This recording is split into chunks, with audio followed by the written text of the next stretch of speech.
Good morning, everyone. Welcome to our midweek reflection. It's lovely outside. The snow is melting.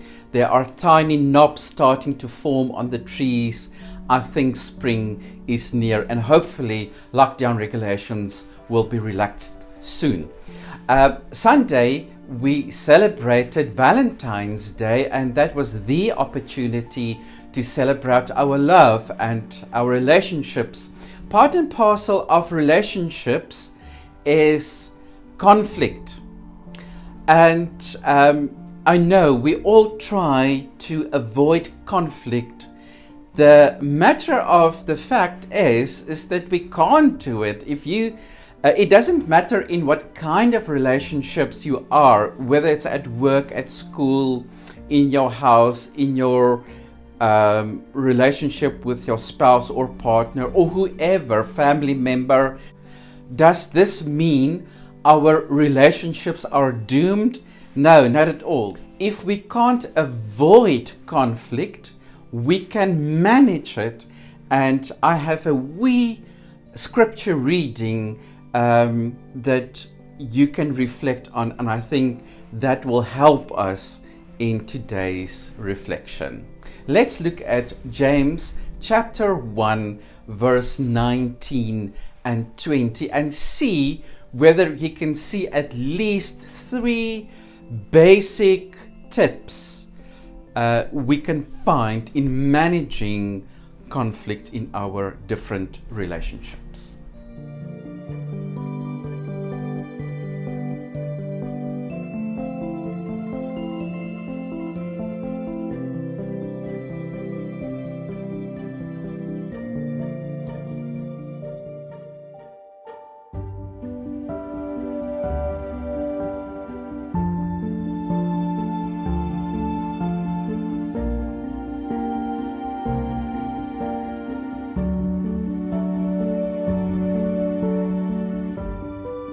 When you find yourself in a conflict situation or a potential conflict situation, the most important and first step that you can take is to listen.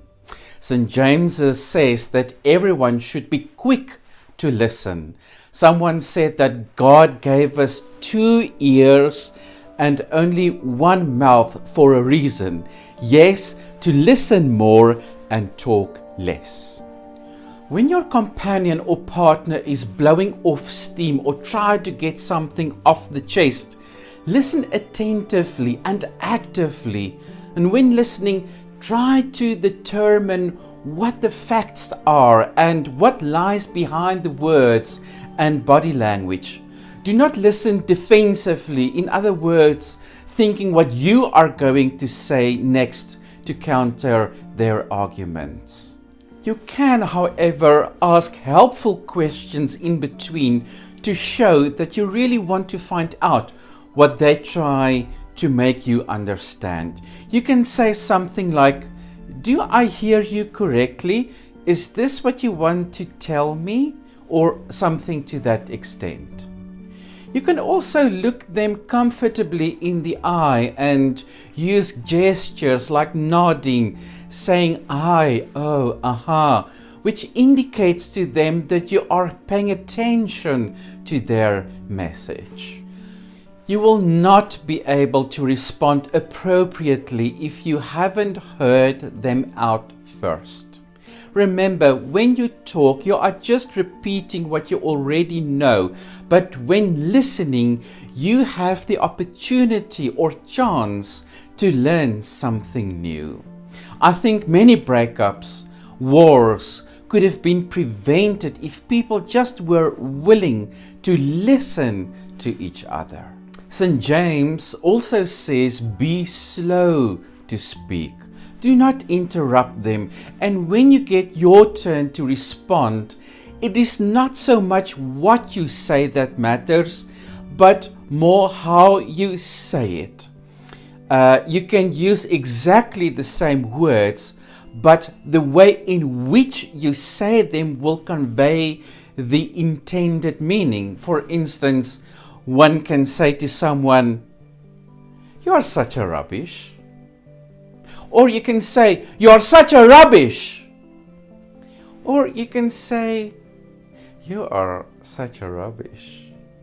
You see, things like body language, facial expressions, tone, volume, and pitch of voice are used to encode your message for your companion to decode as to how it should be understood.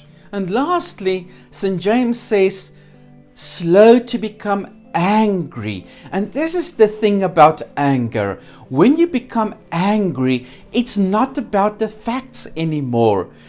I used to say that anger is like a wild horse. Not everyone can ride a wild horse. A few people have the ability to be angry and successfully attend to a conflict situation. I think that's why St. James has added verse 21, which states, "Because human anger does not produce the righteousness that God desires." If you read Proverbs 29 verse 22, it says, "An angry person stirs up conflict, and a hot-tempered person commits many sins." When conflict is handled in a positive, constructive way, like we've seen here in St. James' letter, it is strengthening and enriching the relationship. However, if it's done in a negative, destructive manner, the relationship suffers and people drift apart or people get hurt. I think we truly realize how deeply words can cut.